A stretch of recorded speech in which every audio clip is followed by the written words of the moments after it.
Indonesia baru saja meluncurkan sebuah lembaga investasi baru bernama Danantara. Tapi, apa sebenarnya Danantara? Dan bagaimana lembaga ini bisa mengubah perekonomian Indonesia? Mari kita bahas. Danantara, atau Daya Anagata Nusantara, adalah badan pengelola investasi yang bertujuan untuk mengelola aset negara agar lebih produktif dan bernilai tinggi. Konsepnya mirip dengan Temasek Holding Singapura atau Norwegian Sovereign Wealth Fund. Dengan kata lain, Danantara berperan sebagai investor yang akan mengoptimalkan aset negara untuk menghasilkan keuntungan bagi Indonesia. Pemerintah menargetkan aset yang dikelola Danantara bisa mencapai 900 miliar dolar Amerika, atau sekitar 14.000 triliun rupiah. Angka yang sangat besar, yang jika dikelola dengan baik, bisa memberikan dampak besar bagi ekonomi Indonesia. Kenapa Indonesia membutuhkan Danantara? Saat ini, banyak aset negara yang kurang dimanfaatkan dengan optimal. Ada tanah, saham BUMN, dan investasi pemerintah yang sebenarnya bisa lebih produktif. Danantara hadir untuk mengelola aset-aset ini agar bisa menghasilkan keuntungan lebih besar dan berkontribusi bagi pembangunan ekonomi. Danantara juga bisa menjadi solusi untuk mendanai proyek-proyek besar tanpa harus terus mengandalkan utang luar negeri. Dengan sistem investasi yang tepat, Indonesia bisa lebih mandiri dalam membiayai proyek strategisnya. Danantara akan berperan sebagai investor yang menanamkan modal di berbagai sektor strategis, seperti energi terbarukan untuk mendukung transisi energi hijau dan mengurangi ketergantungan pada energi fosil. Manufaktur hilirisasi agar Indonesia tidak hanya mengekspor bahan mentah, tetapi juga mengolahnya menjadi produk bernilai tinggi. Infrastruktur teknologi untuk mendorong inovasi dan mempercepat digitalisasi di berbagai sektor. Ketahanan pangan agar Indonesia lebih mandiri dalam produksi pangan dan tidak bergantung pada impor.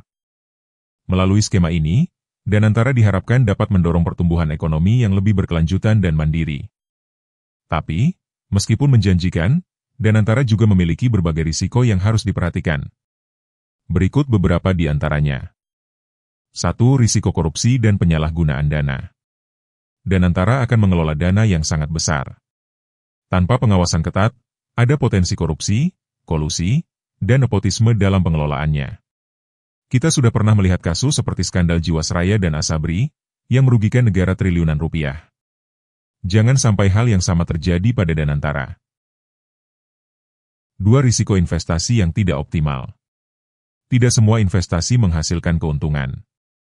Jika Danantara salah strategi atau menanam modal di sektor yang tidak matang, kerugian besar bisa terjadi. 3. Risiko ketergantungan pada investor asing. Untuk mengembangkan asetnya, Danantara mungkin akan bekerja sama dengan investor asing. Namun, jika tidak dikendalikan dengan baik, ada risiko aset strategis Indonesia jatuh ke tangan asing. 4. Risiko perubahan kebijakan pemerintah. Setiap pemerintahan punya kebijakan ekonomi yang berbeda. Jika Danantara tidak memiliki aturan yang kuat dan konsisten, pergantian pemerintahan bisa menghambat kinerjanya.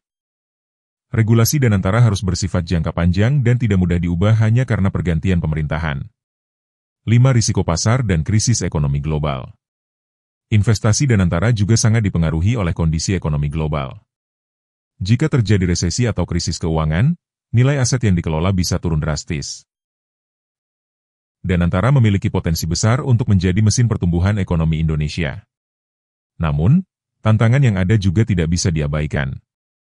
Keberhasilan Danantara akan sangat bergantung pada pengelolaan yang transparan, strategi investasi yang tepat, serta kebijakan yang stabil dan konsisten. Jangan lupa like, subscribe, dan share untuk terus mendukung channel ini. Sampai jumpa di video berikutnya.